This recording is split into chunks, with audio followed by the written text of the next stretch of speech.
ओम वसोः पवित्रमसि शतधारं वसोः पवित्रमसि सहस्रधारं देवस्त्वा सविता पुनातु वसोः पवित्रेण शतधारेण सुप्त्वा कामधुक्चः स्वाहा।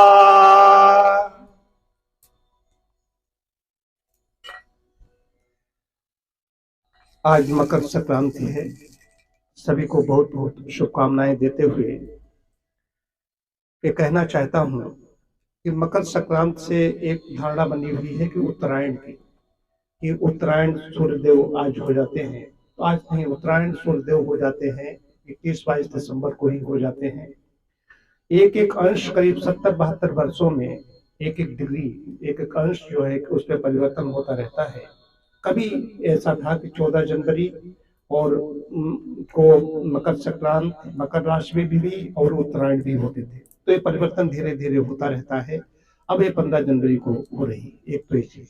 दूसरी चीज है जैसे कि महीने में 2 पक्ष होते हैं, कृष्ण पक्ष और शुक्ल पक्ष। ठीक वैसे ही वर्ष में 2 अयन होते हैं, उत्तरायण और दक्षिणायन। उत्तरायण ये देवताओं का उधर उनका रात्रि काल कहा गया है, जब चातुर्मास उधर चल रहे होते हैं। दक्षिणायन, उत्तरायण ये देवताओं का जागने का समय है, बहुत महत्वपूर्ण समय है शुभ कार्य करने के लिए। शुभ कार्यों के लिए, शुभ कार्य जब हम करते हैं तो अशुभ कार्य है नष्ट हो जाते हैं, जो भी अनिष्ट कुछ होने को होता है वो नष्ट हो जाता है। तो एक तो है उत्तरायण दक्षिणायन बात। तो उत्तरायण से जुड़ा हुआ एक महाभारत का बड़ा बहुत चर्चित प्रसंग है भीष्म पितामह का, कि उनके शरशैया पर पड़े रहे। उन्होंने कहा था कि जब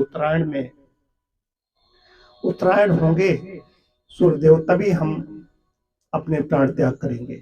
तो कहते हैं एक बनी हुई धारणा, उत्तरायण जो प्राण त्याग करता है उसको स्वर्ग की प्राप्त होती है, मोक्ष की प्राप्त होती है, ऐसा नहीं है। मैंने साधक संजीवनी में स्वामी राम सुखदास जी बहुत बड़े संत हुए, उनको मैंने पढ़ा। उन्होंने, वो आजान देवता थे, जिस लोक में उनको जाना था वहां पर वो जाते तो वहां पर उन्हें प्रतीक्षा करनी पड़ती। वहां के पट, वहां के कपाट वो बंद होते हैं उस समय, इसलिए उन्होंने यहाँ पर ही प्रतीक्षा करना उचित समझा कि यहाँ पर भगवान कृष्ण हैं, इनके हम सानिध्य में, इनके हम साथ रहेंगे। तो उत्तरायण बात इसलिए थी, उत्तरायण जब जाएंगे तो श्लोक है, कौन कहाँ है, कैसे लोग हैं, हम ऐसे नहीं देख सकते, हम ऐसे नहीं समझ सकते।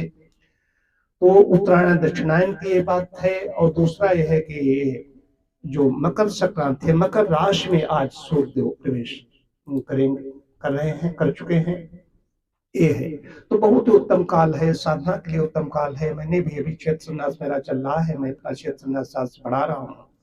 ये बहुत ही अच्छा काल है। इसमें जितने ज्यादा जब तक शुभ कर्म जो भी कर सकते हो, मौन, ध्यान, यजन, उतना ही हमारे लिए, हमारे आसपास सभी के लिए ये हमारे लिए लाभकारी, कल्याणकारी होगा।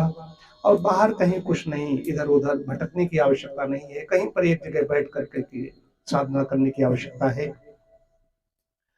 तो मकर संक्रांति है, मकर संक्रांति का जो भी होता है, आज खिचड़ी और दान की भी बात कही गई। डॉक्टर साहब देखिए इंशाल्लाह लेकर के यहाँ पर बादाम और तिल गुड़ सब लेकर के आए।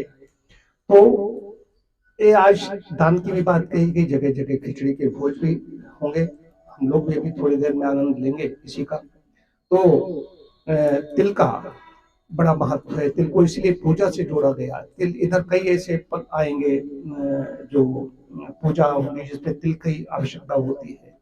तिल शब्द से ही तेल की उत्पत्ति हुई, तिलहन ही कहा गया है।